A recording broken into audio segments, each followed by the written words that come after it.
देखो, हमें ये बात अच्छे से पता है कि आज तक कितने सारे आइलैंड, कितनी सारी कंट्रीज को डिस्कवर किया जा चुका है।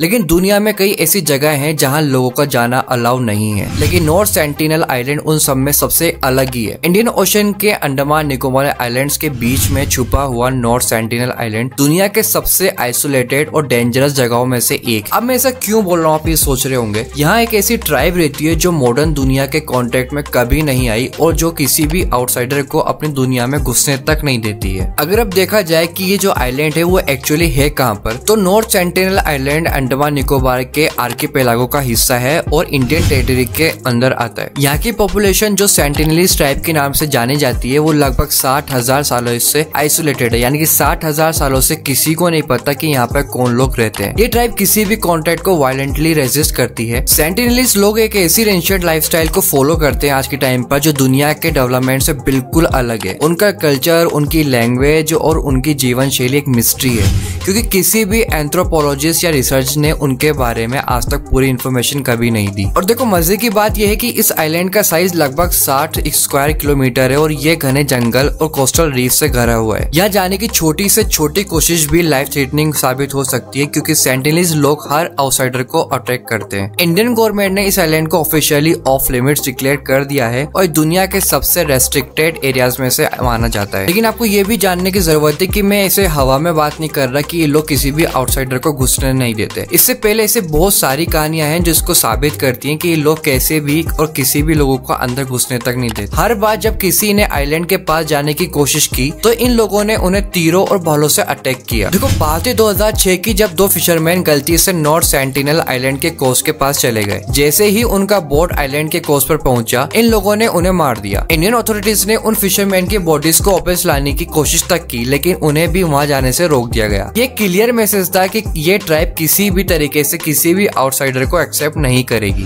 2018 में एक और ट्रेजिक इंसिडेंट ने दुनिया का ध्यान नॉर्थ सेंटिनल आइलैंड की तरफ खींचा। अमेरिकन मिशनरी जॉन एलन ने सेंटिनलीज ट्राइब को क्रिश्चियनिटी का मैसेज देने के लिए आइलैंड पर इलीगल एंट्री की। उन्हें फिशरमैन को पैसे देकर अपने आप को आइलैंड के पास ले जाने को कहा, लेकिन जैसे ही उन्होंने आइलैंड पर पैर रखा तो वहाँ के लोगों ने उन्हें मार दिया। ये इंसिडेंट इंटरनेशनल हेडलाइंस बना और एक बार फिर इस आइलैंड के लोगों की आइसोलेशन और उनके एग्रेसिव बिहेवियर पर डिस्कशन होने लगे। जॉन का इंसिडेंट एक स्टार रिमाइंडर था कि हम कुछ भी कर लें, ये ट्राइब किसी भी आउटसाइडर को अपने कल्चर और अपने जीवन में इंटरवेन करने नहीं देगी। ये तो छोड़ो, ये सोचो कि इंडियन अथॉरिटीज ने उनकी बॉडी को रिकवर करने का भी कोई अटेम्प्ट नहीं किया, क्योंकि उन्होंने पहले ही इस आइलैंड के लोगों के साथ किसी भी तरह से मिलने के लिए और बचने का डिसीजन लिया था। एक और सोचने वाली बात तो यह है कि वहाँ के लोग इन रिसोर्सेज का यूज करते हैं अपने जीवन को चलाने के लिए। ये भी सोचने वाली बात है। उनकी टेक्नोलॉजी और टूल्स बेसिक हैं, लेकिन उन्होंने अपने सर्वाइवर के लिए जो मेथड्स डेवलप किए हैं वो मॉडर्न दुनिया के लिए एक मिस्ट्री है। ये लोग हंटिंग और गैदरिंग कल्चर फॉलो करते हैं। यहाँ के घने जंगल और सराउंडिंग ओशन उनके लिए फूड और शेल्टर प्रोवाइड करते हैं। देखो, दुनिया ने कई बार सेंटिनलीज ट्राइब के साथ कॉन्टेक्ट बनाने की कोशिश की, लेकिन हर बार ये कोशिश फेल हुई। 1960s से लेकर 1990s तक इंडियन गवर्नमेंट और एंथ्रोपोलॉजिस्ट ने मल्टीपल अटेम्प्ट भी किए। एक फेमस अटेम्प्ट था इंडियन एंथ्रोपोलॉजिस्ट त्रिलोकनाथ पंडित का, जिन्होंने सेंटिनलीज के लोगों को गिफ्ट दिए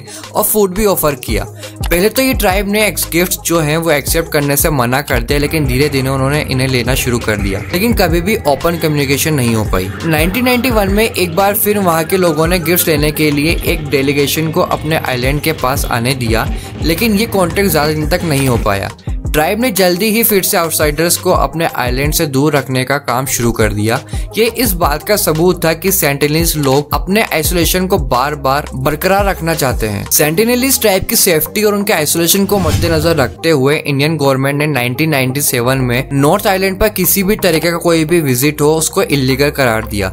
इस आइलैंड के 3 नॉटिकल माइल्स तक के एरिया को नो एंट्री जोन डिक्लेयर कर दिया गया और यहाँ तक पहुँचने वाले किसी भी वेसल को स्ट्रिक्ट पनिशमेंट का सामना करना पड़ेगा। ये स्टेप ट्राइब को डिसीज और मॉडर्न वर्ल्ड के नेगेटिव इफेक्ट से बचाने के लिए किया गया, क्योंकि ये लोग इम्यून नहीं हैं उन बीमारियों के लिए जो मॉडर्न दुनिया में 2017 में सेंटिनलीज ट्राइब को ऑफिशियली पर्टिकुलरली वल्नरेबल ट्राइब को यानी कि PVTG डिक्लेयर किया गया और उनके लिए इंटरनेशनल लॉ के अंडर प्रोटेक्शन मांगी गई। यूनाइटेड नेशन ने भी ये बात मानी है कि इस टाइप का आइसोलेशन उनका हक है और उन्हें मॉडर्न दुनिया के प्रेशर में नहीं डालना चाहिए। देखो सोचने वाली बात ये भी है कि सेंटिनल्स लोगों का असली ओरिजिन क्या है, मतलब ये लोग आखिर आए कहाँ से। तो साइंटिस्ट ये मानते हैं कि ये लोग अफ्रीका से माइग्रेशन करके अंडमान रीजन में आए होंगे, लेकिन इसके कोई डेफिनेट प्रूफ अब तक मिले नहीं है। उनकी लैंग्वेज समझना बहुत ज्यादा मुश्किल है और कोई भी आउटसाइडर अब तक उनके बारे में एग्जैक्ट इन्फॉर्मेशन नहीं दे पाया है। देखो ये हमें समझना पड़ेगा कि हर चीज को समझना जरूरी नहीं होता, कुछ मिस्ट्रीज को ऐसे ही छोड़ देना चाहिए।